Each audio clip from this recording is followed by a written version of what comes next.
샬롬. 오늘은 사무엘상 25장 23절로 44절의 말씀을 어제에 이어서 나눔합니다.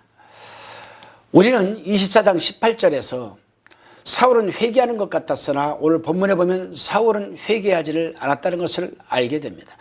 사실 회개와 뉘우침은 다른 것입니다. 뉘우침은 회개를 하기 위한 과정이라 생각합니다. 왜냐하면 자신의 잘못된 것을 깨닫고 뉘우쳐야 회개할 수 있기 때문입니다. 그래서 깨달음, 뉘우침, 회개의 이 3단계가 온전한 회개라고 할 수가 있는 것입니다. 그리고 진정한 회개는 성령께서 회개의 영을 부어주셔야만 가능한 것입니다. 본문 23절입니다. 아비가일이 다윗을 보고 급히 나귀에서 내려 다윗이 앞에 엎드려 그 얼굴을 땅에 대니라. 아비가일은 분노가 찬 다윗을 보자마자 급히 나귀에서 내려 다윗이 앞에 엎드렸습니다. 여기서 엎드려의 히브리어 단어는 나팔입니다. 나팔. 이 단어는 떨어지다, 항복하다라는 뜻을 지니고 있습니다. 따라서 아비가일이 다윗 앞에 엎드렸다는 것은 완전한 항복과 복종을 의미하는 행동을 의미하는 것입니다. 지금 아비가일은 자신의 남편과 집안이 죽느냐 사느냐의 절대절명의 순간에서 다윗이 앞에서 최대한 경의를 표하고 있는 것입니다. 또한 아비가일이 그 얼굴을 땅에 대니라고 했는데 여기서 대니라는 단어는 샤하입니다. 샤하. 이 샤하는 왕에게 합당한 예우를 갖추어 최대한 경의를 표하는 행위를 말하는 것으로서 아비가일은 다윗이 사위를 이어 왕이 될 것을 알고 왕에 합당한 예우를 갖추어 최대한 경의를 표하고 있는 것입니다. 그녀의 분별력에서 나오는 이 청명한 판단력이 빛을 발하고 있는 순간입니다. 반면에 분별력이 없었던 나발은 다윗에게 향한 하나님의 뜻을 전혀 알지 못하고 다윗을 철저하게 무시하는 우매함을 보인 것입니다. 다시금 24절로 31절까지 보면은 아비가일이 다윗에게 한마디 한마디 신중하게 하는 말 속에서 다윗에게 내 주여, 내 주는, 내 주의, 내 주를, 내 주에 대하여라는 말이 총 23번 나옵니다. 이것은 그만큼 아비가일이 다윗을 차기 왕으로 인정하는 것으로서 아비가일의 분별력과 총명함이 뛰어나라는 것을 우리는 읽어볼 수가 있습니다.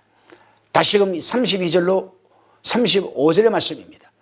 다윗이 아비가일에게 이르되 오늘날 너를 보내어 나를 영접케 하신 이스라엘의 하나님 여호와를 찬송할지로다. 또 내 지혜를 칭찬할지며 또 내게 복이 있을지로다.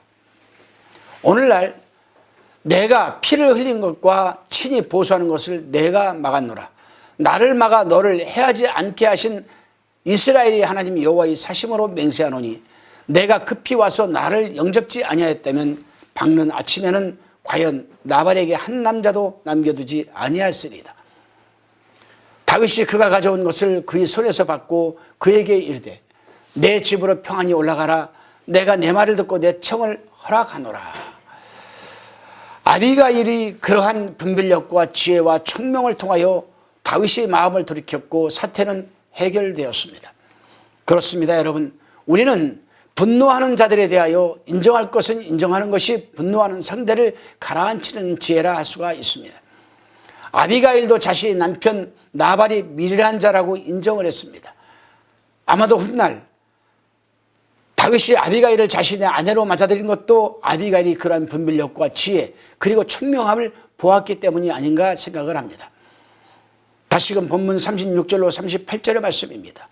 아비가일이 나발에게로 돌아오니 그가 왕의 잔치 같은 잔치를 그 집에 배설하고 대취하여 마음이 기뻐함으로 아비가일이 밝는 아침까지는 다소간 말하지 아니하다가 아침에 나발이 포도주가 깬 후에 그 아내가 그에게 이 일을 고하매 그가 낙심하여 몸이 돌과 같이 되었더니 한 열흘 후에 여호와께서 나발을 치심해 그가 죽으니라.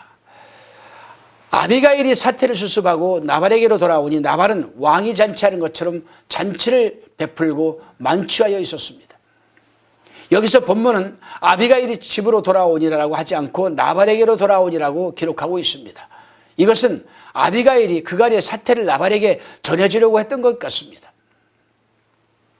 나발은 아무것도 모르고 술에 취해 있었기 때문에 다음날 아침에 아비가일이 그러한 사실들을 나발에게 전하자 그러한 사실을 전해 듣는 순간 나발은 낙담하여 몸이 돌과 같이 굳어버리고 말았습니다.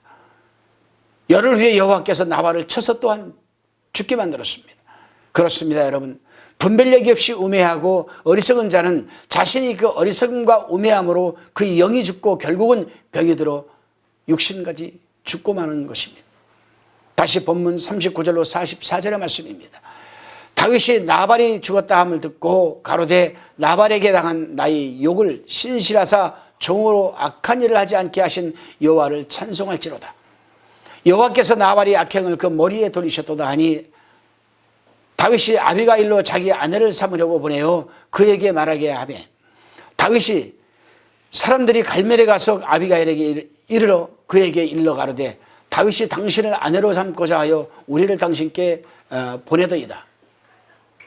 그가 일어나 몸을 굽혀 얼굴을 땅에 대고 가로되 내 주의 여종은 내 주의 사람들이 발 씻길 종이니이다 하고 급히 일어나서 나귀를 타고 따르는 처녀 5과 함께 다윗이 사자를 따라가서 다윗이 아내가 되니라. 다윗이 또 이스라엘이 아히노함을 취하였더니 그를 2 사람이 자기 아내가 되니라. 사울이 그 딸 다윗의 아내 미갈을 길림에 사는 라이스의 아들 발디에게 주었더라. 본문 39절에 보면은 다윗이 여호와께서 나발이 이 악행을 그 머리에 돌리셨다라고 합니다. 여기서 그 머리에라는 뜻은 다윗 대신에 여호와께서 대신 원수를 갚아주셨다는 의미입니다.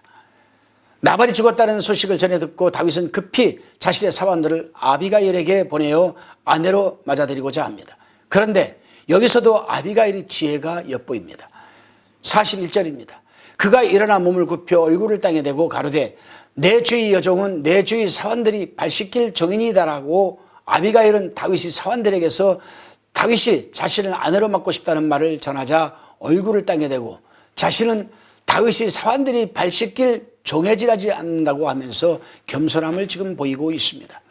그렇습니다. 자신이 분수와 위치를 알게 될 때에 우리는 더욱 겸손해질 수가 있습니다. 그 겸손함이 타인들로부터 인정함을 받게 되는 것입니다. 아비가일은 총명하기에 늘 자신을 낮추고 상대를 높여주는 그러한 삶을 영위했기에 나발의 종들조차도 다윗이 칼 차고 왔을 때 나발에게 고하지 않고 아비가일에게 고했던 것이 아니겠습니까? 그것은 아비가일이 그만큼 자신이 하인들에게도 인정함을 받고 있었다는 증거이기도 합니다. 우리 또한 분별력을 갖고 상황에 대처하는 지혜와 총명함이 가득한 하루가 되어야 할 것입니다. 기도하시겠습니다. 주님, 우리가 살아가는 삶의 터전과 이웃과 이 사회에서 나발과 같은 어리석은 자가 되지 않게 붙들어 주시고 아벨가일 같은 지혜로운 자가 될 수 있도록 도와주옵소서. 예수님의 이름으로 기도드리옵나이다. 아멘.